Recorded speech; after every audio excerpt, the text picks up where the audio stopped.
Ну как может государство помочь, скажем, матери, когда она убивает ее ребенка? Вот как оно? Они убили и все.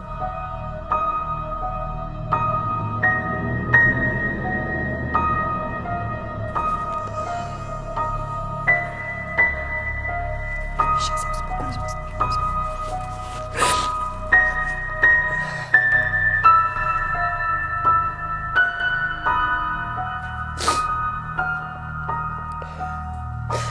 И вот последний раз я видела сына 11 марта.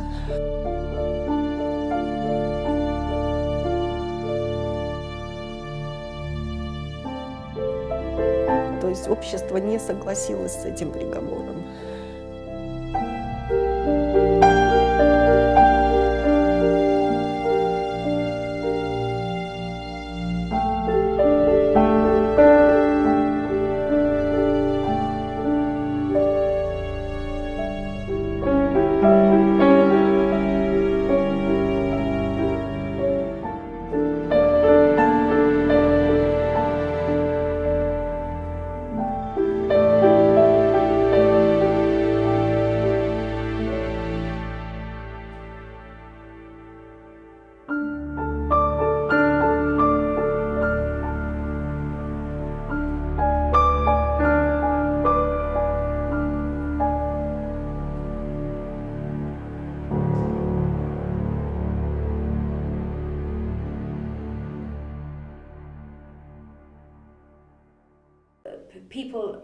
Experts assume that, or experts say that since gaining independence in 1991, at least 400 people have been executed in Belarus. Now, the criminal code changed in 1999, so until then, a great deal more people were being executed every year, because the longest prison term was 15 years. So where people committed particularly brutal crimes, 15 years, I guess for many people, would not seem a sufficient amount of time. So the only alternative to that was death penalty. So a large number of people were therefore sentenced to death. What we see in the Belarusian statistics is, following the introduction of the changes and the introduction of life imprisonment, the numbers dropped dramatically. In 1998, there were 47 death sentences handed down, and in 1999, once the law had changed and the life imprisonment was introduced, there was only 13, which is a huge change from one year to the next. And after that, you see the numbers dropping incrementally to now you see on average about 3 or 4 people being sentenced every year. So there is no other country in the entire former Soviet Union which still uses the death penalty. It's only Belarus. So it's unusual that Belarus has not followed not only the regional trend, but the global trend, which there definitely is as well, towards abolition of the death penalty. Many people hoped last year, when there had been no executions since November 2014, so through 2015, a lot of people had hoped, both in Belarus and in the international community, that this was perhaps a de facto moratorium.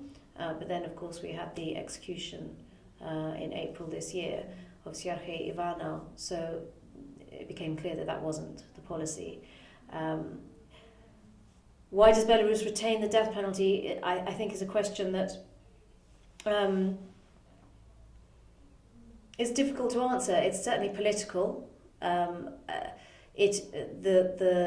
Council of Europe, the Parliamentary Assembly, has said it's the only thing standing in the way of Belarus re-establishing its membership. So why they continue to dig their heels in, and also the fact that it is so few people. It's not. Any execution is a serious violation. And Amnesty opposes all executions in all cases without question.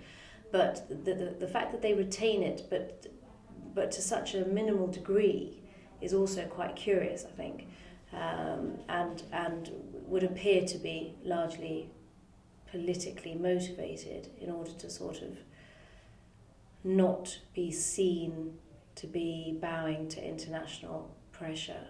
So many of the cases that we've worked on have claimed that their confessions have been extracted under either physical or psychological or both pressure. And we also see in a number of cases that the UN Human Rights Committee has ruled that there have been violations of fair trial or that torture has been used to extract confessions when suspects are brought to court, or not even during the period of investigation. So, for example, during the Minsk metro bombing, what we saw is that the two young men were arrested almost immediately, and they were interviewed without lawyers, where they both subsequently said they were put under psychological and physical pressure, so beaten into confession. When they tried to withdraw that, and then that was on so they were arrested. The Minsk metro bombing was the 11th of April, wasn't it? They were arrested on the 12th, on the night of the 12th or 13th. They were interrogated without their lawyers, beaten, confessions were forced out of them, and the next morning Lukashenko made a statement that they had caught the terrorists. So this is before the trial. So there's no presumption of innocence. The fact that the men are brought to court in cages as if they are already convicted criminals. There are many violations that we see in the criminal justice system which show that the presumption of innocence is given no due regard in Belarus at all. Do you think capital punishment will stay in Belarus as long as Lukashenko will be in power? I hope not. I hope not. As I was saying to you today, there was a conference in Minsk earlier this year on the death penalty, to which a number of international interlocutors came, as well as Belarusian state officials and certain civil society actors. Unfortunately, Vyasna were not allowed to attend. But Belarus Helsinki Committee attended, and it was attended also by UNDP and others. And it was there that one of the Belarusian officials who was attending said, and I'll have to look down to quote, but he said, "The abolition of the death penalty is a historic inevitability and an important European trend which we will join sooner or later." That's a very strong statement in an international forum for a Belarusian state official to make. We also know that following the executions following the Minsk metro bombing, following these executions and the public outcry, it was the first time that both churches in Belarus also spoke out publicly against the death penalty in Belarus. The fact of the conference, the fact that state officials are making these statements, the fact that the church has spoken out, although the church has done very little since in terms of raising public awareness, would lead us to hope that there is going to be change. And certainly it's what we hear from the international community based in Belarus, that they are increasingly hopeful that a moratorium will be established. Having said that, we've had this very sad news today that at least 2 and possibly 3 men out of the 4 who are known to be on death row have been executed in the last few days, weeks, in November. So this seems to contradict my hope and this idea that there is momentum towards abolition. And what do you think are the benefits of abolition of capital punishment by the government? Will they have any advantages of getting rid of capital punishment? I think that argument is to be made that there are no advantages to keeping capital punishment. The idea that it deters crime is simply not proven. Canada, for example, who I think abolished in 1978, the homicide rate is half now what it was then. So the idea that you somehow prevent crime or that it acts as a deterrent unsubstantiated by research. Belarus retains a very high homicide rate as well, regionally. So again, that counters the argument that by retaining the death penalty you're somehow preventing it. That's simply not the case. The benefits, of course, of abolition, to my mind, and certainly from a human rights perspective, is you are not violating the fundamental human right to life, as enshrined in the Universal Declaration of Human Rights, and also violating the right to be free from inhuman and degrading treatment and punishment, which is, of course, the other fundamental human right that the death penalty violates. I think any country that takes a step away from the death penalty and towards abolition is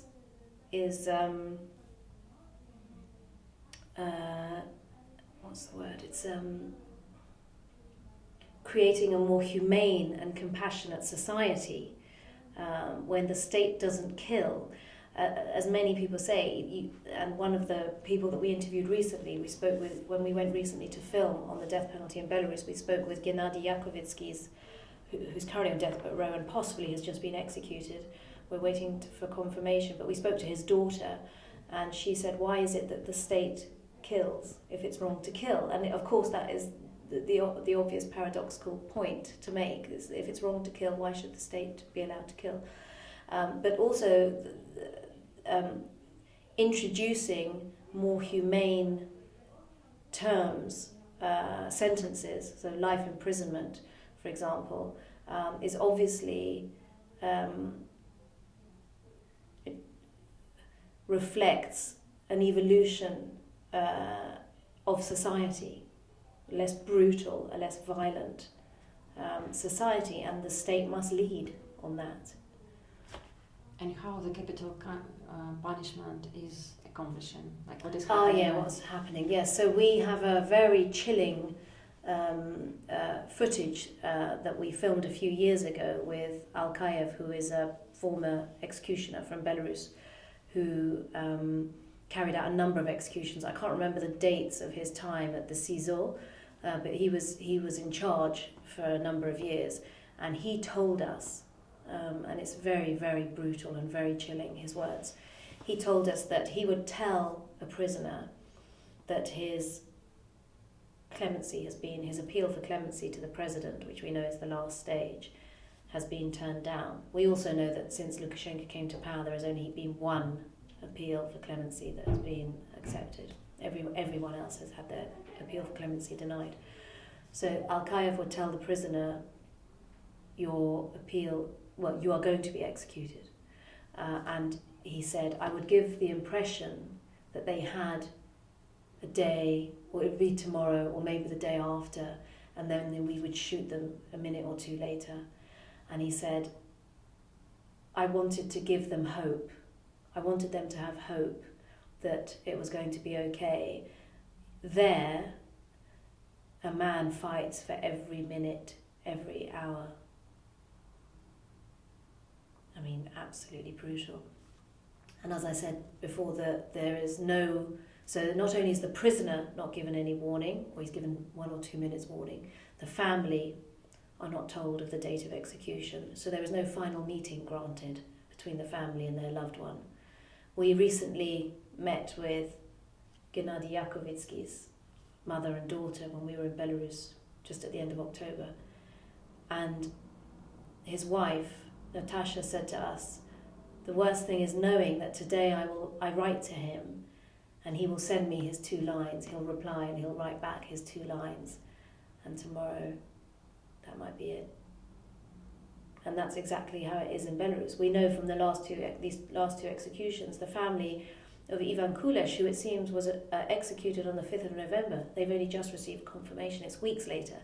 And that's how families do not find out for weeks or months. We spoke to Tamara Selyun when we were there. His son was executed in 2012. And she told us that the lawyer went to visit him in prison, and the prisoners said, the guards said, he's gone to his destination. And the lawyer called Tamara Selyun. They said he's got, and she screamed, it can't be, it can't be. And then with the help of Yasna, they tried to find out. They kept appealing to the authorities. The authorities don't tell the families. The families have to try and seek that information from the authorities that their loved one has been executed. So she went in search of confirmation that her loved one had been executed. And it was a month later that she received the letter. And after that, she received a parcel from the CISO, and it contained his boots and his prison clothes that he wore. What personally impressed you most while you were speaking with relatives of executed people? What shocked you as an observer of the situation? Yeah, I think what shocked me, I've worked on death penalty for many years in Belarus, but now I'm a mother as well. And I think it's meeting these women, although it wasn't always the mothers. We met Gennady Yakovitsky's wife and daughter, but it's meeting with the families whose suffering is inexcusable. It is one thing that their husbands or fathers or sons may or may not have committed a terrible crime, and of course Amnesty. There must be accountability for those crimes, but it must be done in a fair and just way, according to international fair trial standards, and families must be kept informed of the process, be granted a final meeting, the body must be returned for burial, and they must be able to mourn. So I think what I've found most moving is how people bear this excruciating emotional pain, how they learn to bear it, how they learn to live with it, and do they learn to live with it? Some people that we spoke to, their lives were destroyed. In fact, everyone we spoke to, their lives were destroyed. Lyubov Kovalyova said to us sometimes she feels that she's going mad. Tamara Selyun, whose son was executed in 2012, her life has fallen apart, and it's just how they find the strength to continue as well. Everyone handles it very differently. Some families don't talk very much about it. Some, like Lyubov Kovalyova and Tamara Selyun, they keep campaigning, they keep active. Despite the pain, they manage to keep trying to do something to change the situation.